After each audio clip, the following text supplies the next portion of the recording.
A blood-soaked blanket, a dying warrior, and a widow's desperate choice in the heart of Arizona's merciless desert. This is where Clara Hale's story begins. In 1883, carrying her infant son through a land where trust is scarcer than water, Clara stumbles upon a scene that will test her courage and rewrite her fate. What she finds beneath a mesquite tree binds her to a stranger in a pact forged by mercy, leading to a conclusion that will leave you breathless. Will her choice save a life or ignite a war? Subscribe and share where you're listening from. Stay to uncover the truth behind her promise.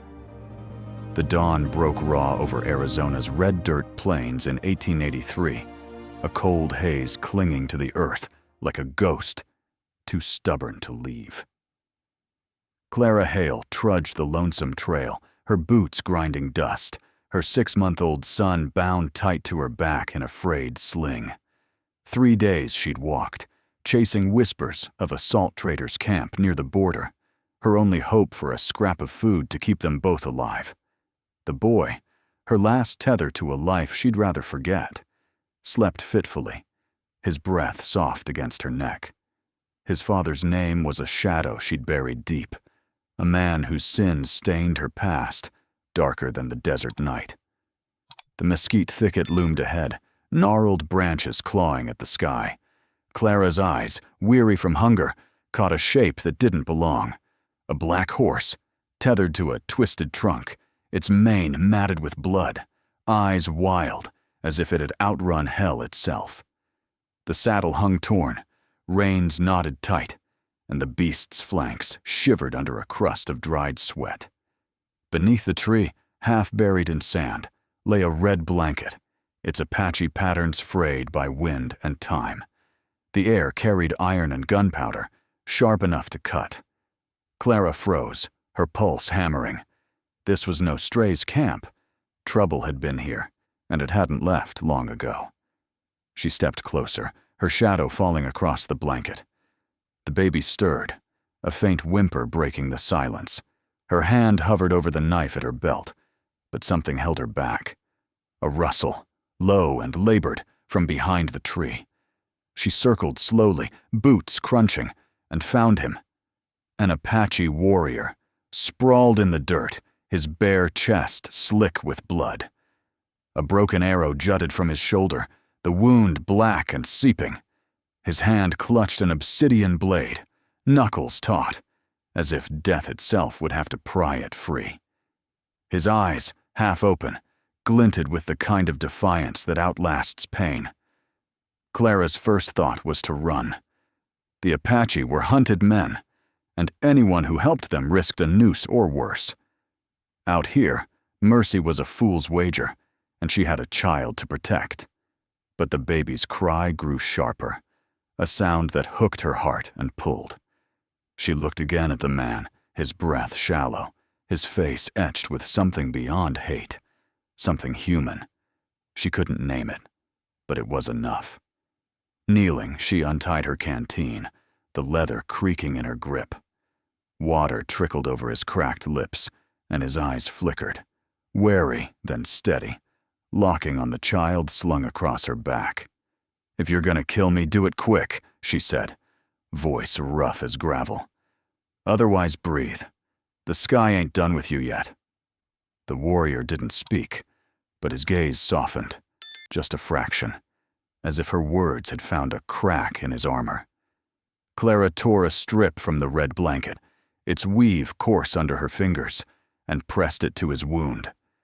Blood soaked through, warm against her palm, but she held firm, tying it tight.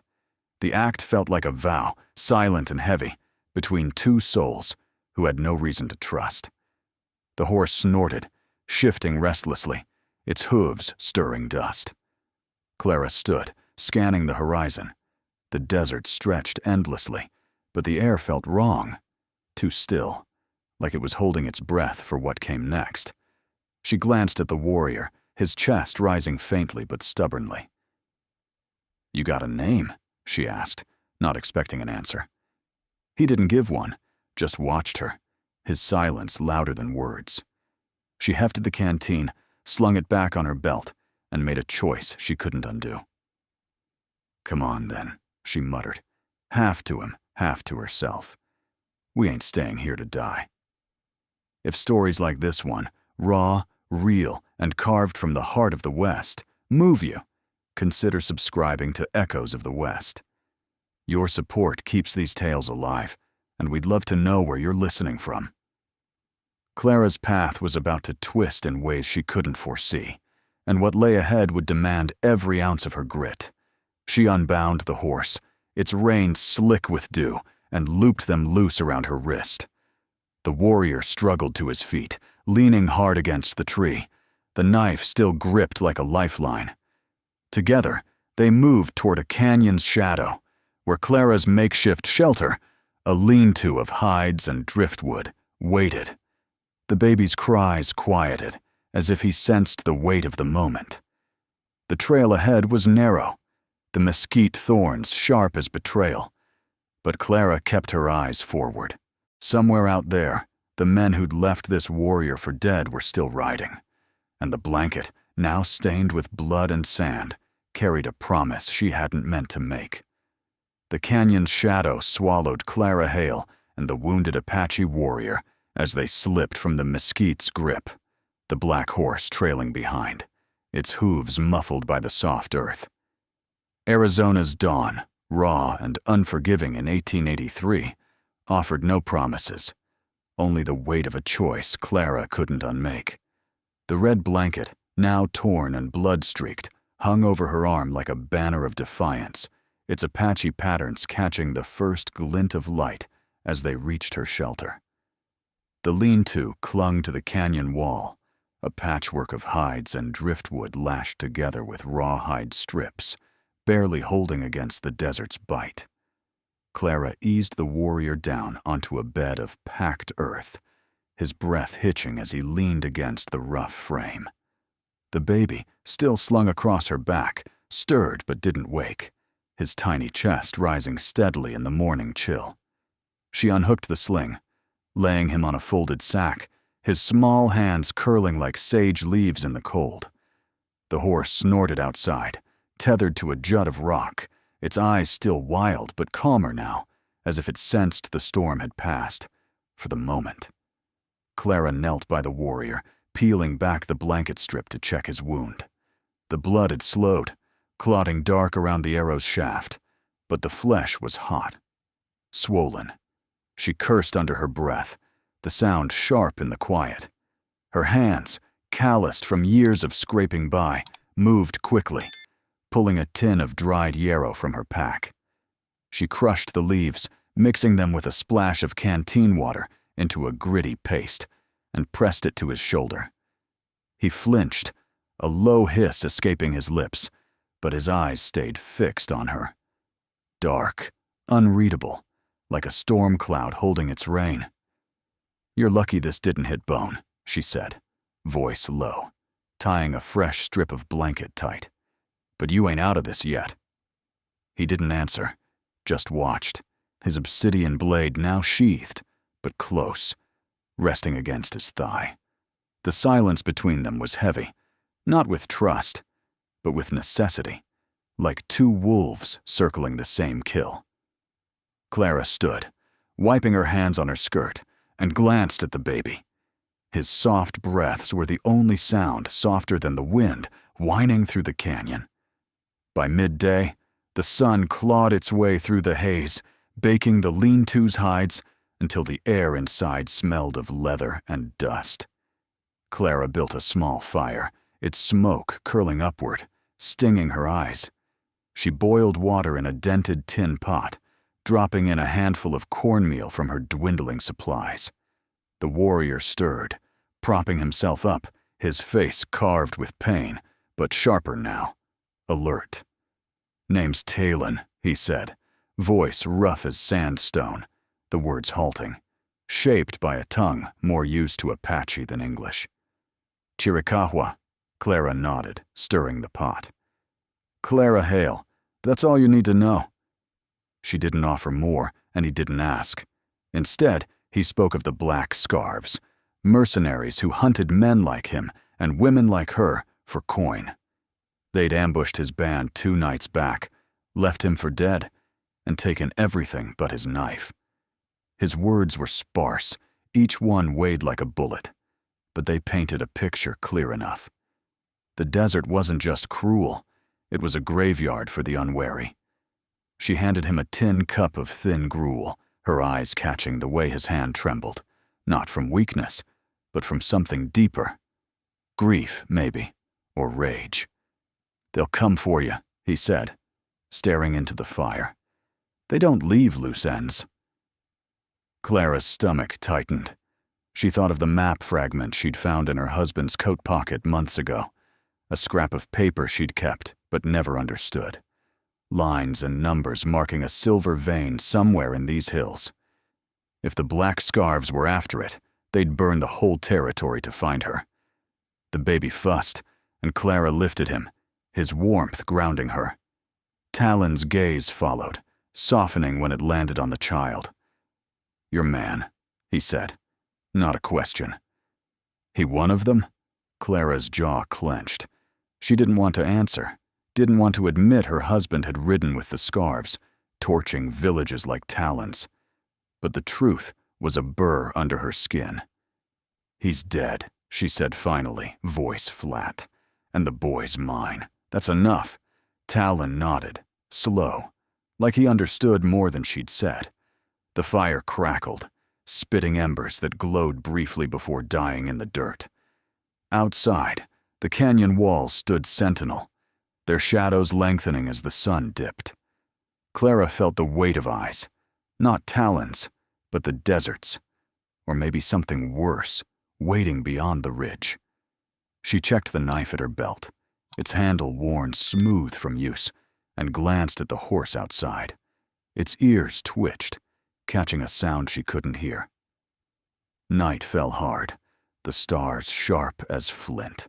Clara sat by the fire, the baby asleep in her lap, Talon's breathing steady but shallow across from her. She pulled the red blanket over her son, its edges rough against her fingers. The weight of her choice, to save a man who could bring death to her door, pressed heavily. But when she looked at Talon, his face softened by firelight, she saw something she hadn't expected. A mirror of her own resolve, forged in blood and loss. The canyon held its breath, and Clara knew the Black Scarves weren't done. The map in her pocket, the child in her arms, and the warrior across the fire. They were all tied now, bound by a thread as fragile and fierce as mercy itself. The stars burned cold above the canyon, their light too sharp for comfort, as if the night itself was watching Clara Hale and the warrior Talon with unblinking eyes. Arizona in 1883 held no mercy for those who lingered too long, and the red blanket draped over Clara's son felt like the only warmth left in the world. The fire in the lean-to had died to embers, its faint glow barely touching the shadows where Talon sat, his wound bandaged, but his gaze restless, tracking sounds beyond the canyon's walls. As dusk bled into night, a low rumble stirred the air, hooves, distant but deliberate, cutting through the desert's hush like a blade. Talon's head snapped up, his hand tightening on the obsidian knife. "They're here," he whispered, voice rough as gravel, eyes glinting with the instincts of a hunted man. Clara's heart lurched. She scooped up her son, his small body warm against her chest, and pressed herself against the canyon wall, the hide door flapping softly in the rising wind. The Black Scarves, the mercenaries Talon had warned her about, were closing in, their greed for the silver mine map in her pocket, pulling them like wolves to blood. She peered through a slit in the lean-to's hides. 4 shadows moved through the thickening fog, their horses' breaths steaming in the chill. The riders' coats hung heavy with dust, their voices a low murmur of English laced with Spanish curses, sharp and guttural. "The woman," one growled, his accent thick as mesquite smoke. "She's got what we need." Clara's fingers brushed the map fragment in her skirt pocket, its edges worn from months of neglect. She hadn't known its value until Talon's warning, but now it was a noose tightening around her. Talon gestured toward a narrow crevice in the canyon wall, half hidden by yucca roots clawing from the earth. "Go," he hissed, his bow already in hand, an arrow notched. Clara hesitated, her son's weight anchoring her. Leaving meant abandoning Talon to face the riders alone, but staying meant risking her child. The baby's soft whimper decided for her. She ducked into the crevice, the stone scraping her arms, and crouched low, the red blanket shielding her son from the cold. Talon followed, silent as a shadow, his breath uneven, but his movements sure. Through the fog, the riders' lanterns cast jagged light, their boots crunching closer. "She was here," one said, kicking at the lean-to's ashes. Fire's still warm. Clara's pulse hammered as she clutched her knife, its blade dull but heavy in her grip. Talon's eyes met hers, a silent pact passing between them. No surrender. Not tonight. He pointed to the black horse, still tethered outside, its ears twitching at the intruders. "The horse," he murmured. "It's our way out." Clara nodded, her mind racing. The horse could draw them off, but it needed bait. She glanced at the red blanket, its bold patterns a beacon in the dark. "Use this," she whispered, unwrapping it from her son and passing it to Talon. He tied it around the horse's neck, the fabric fluttering like a war flag. With a sharp slap, he sent the beast bolting into the fog, its hooves thundering down the canyon trail. The riders shouted, their horses rearing as they gave chase, lanterns swinging wild. Clara and Talon seized the moment, slipping deeper into the crevice. The baby pressed tight against her. The canyon walls closed in, the air thick with the scent of damp stone and sage. Behind them, the riders' curses faded, replaced by the crack of branches as the horse led them astray. But Clara knew it wouldn't last. The black scarves weren't fools. They'd circle back once they realized the trick. Talon's hand brushed her arm, guiding her toward a hidden path where the canyon split, its floor littered with loose rock. The night stretched taut, every sound a threat. The skitter of pebbles, the distant snort of a horse, the wind's low moan. Clara's legs burned, her son's weight pulling at her shoulders, but she pushed on, following Talon's silhouette. He moved like he'd been born to this land, his steps sure, despite the blood seeping through his bandage. "They'll burn the valley to find us," he said, pausing to scan the ridge above. "Your map. They'll kill for it." Clara's throat tightened. The map, a relic of her husband's treachery, was no longer just paper. It was a death sentence. She wanted to tear it apart, scatter it to the wind, but something stopped her. It wasn't greed. It was the faint hope that it could buy her son a future. "Then we keep moving," she said, voice steady despite the fear clawing her chest. Talon nodded, his face unreadable in the dark, but his hand lingered near his knife, ready for the fight he knew was coming.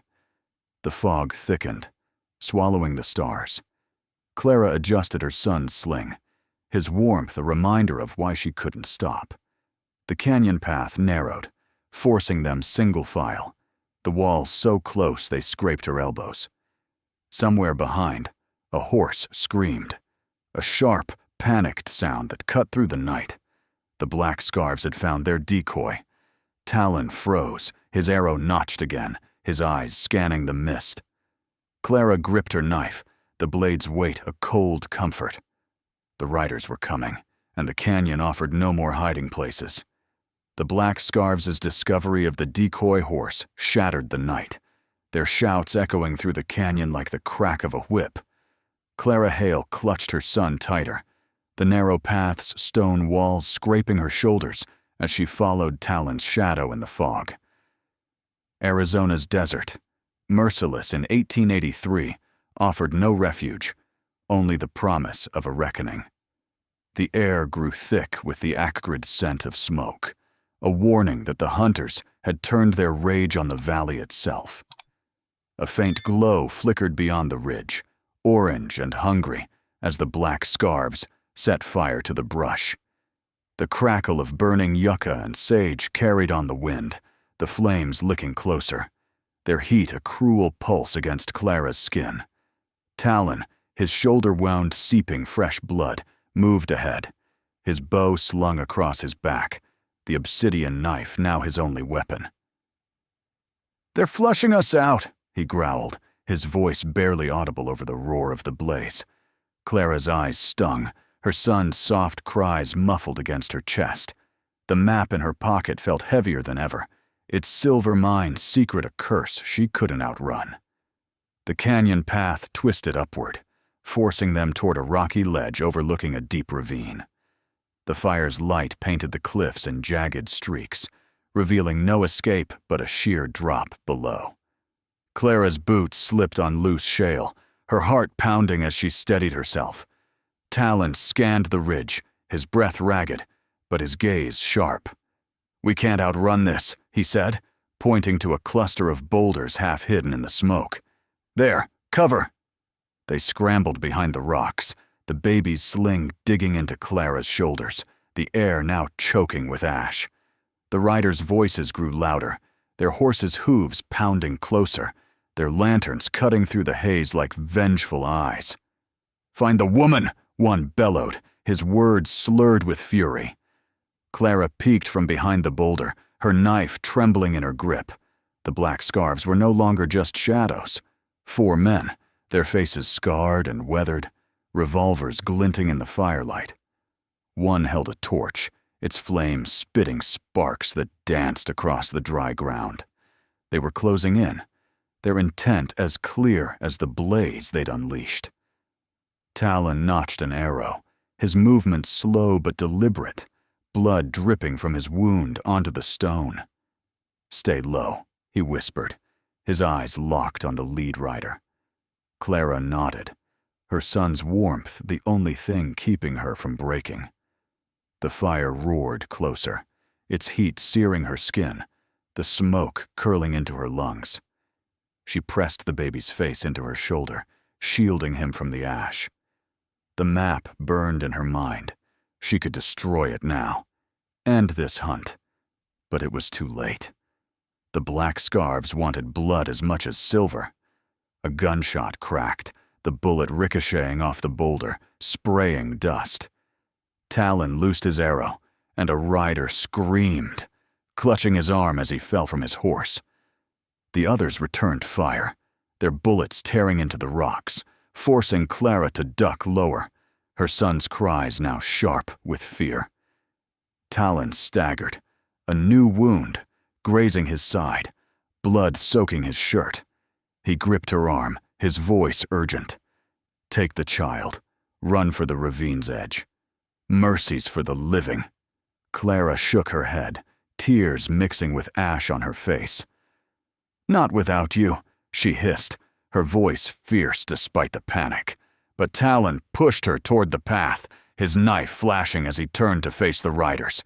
"Go!" he roared, and another shot rang out, this one striking his leg.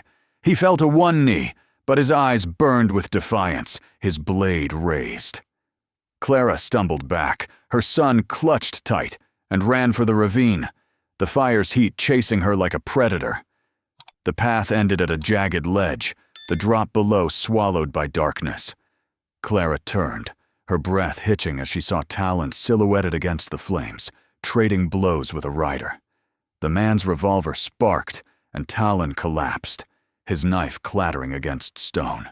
Clara screamed, her voice lost in the fire's roar. She sank to her knees, the baby sobbing against her, and crawled back toward the fight, her knife raised, ready to die for the man who'd saved her.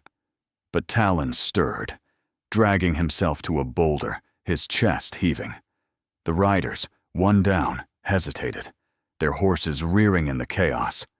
Clara reached him, her hands shaking as she pressed the red blanket to his new wound, its fabric soaking up blood like a sponge. "Hold on," she whispered, her voice breaking. Talon's hand closed over hers, weak but firm. "Find Dry Creek," he gasped. "Liv." His eyes flickered to the baby, a faint smile crossing his lips, then closed. Clara's heart broke, but the fire's advance forced her to move. She hoisted her son, the blanket now heavy with blood, and stumbled toward the ravine's edge. Dawn's first light crept over the horizon, cold and pale, revealing a narrow trail winding down the cliff. She took it, her boot slipping, the fire's roar fading behind her. Talon's words echoed in her mind. Mercy for the living. She didn't look back, but the weight of his sacrifice clung to her, heavier than the map, stronger than the flames.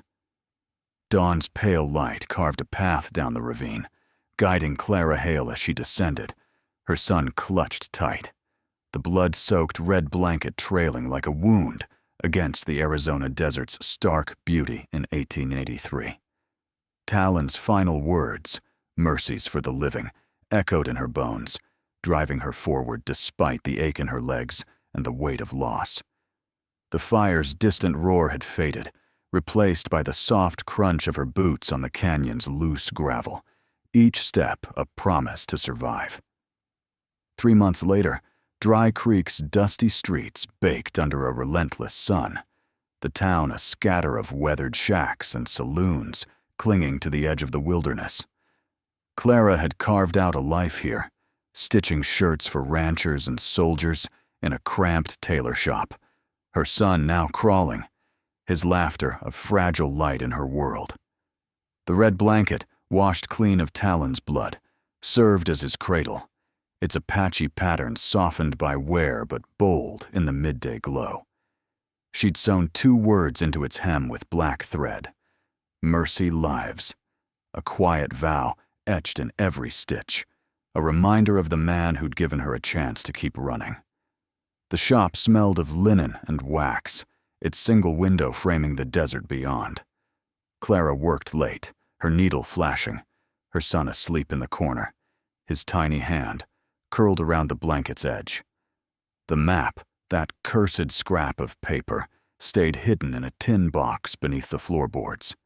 She hadn't looked at it since the canyon, but its weight lingered, a secret she couldn't burn. The black scarves hadn't followed her here, not yet, but the town's whispers of border raids kept her knife close, its handle worn smooth against her palm.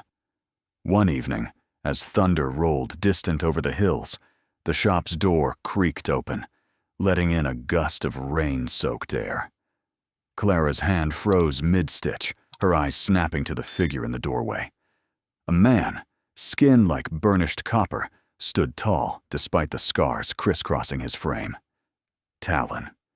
His coat, tattered deerskin, hung loose, and a new wound, a jagged line along his ribs, marked the cost of his survival. His eyes, dark as obsidian, met hers, carrying the same unyielding resolve she'd seen in the canyon. "You made it to Dry Creek," she said, voice steady but soft, like she was afraid the moment might break. Talon stepped inside, rain dripping from his hat, and set a small iron badge on the counter, a frontier star, split by a deep gash torn from her husband's corpse. "Justice," he said, his voice rough but clear. "Takes the shape of mercy sometimes." Clara's breath caught. The badge was proof her husband's sins had followed her, but Toland's presence was proof they hadn't won. She lifted her son from the blanket, his eyes bright in the lamplight. Talon's gaze softened, lingering on the child. "He's strong," he said, the words simple but heavy, like stones dropped in still water. Clara nodded, her throat tight. "Because of you." She traced the blanket's hem, the words, "Mercy lives," catching the light.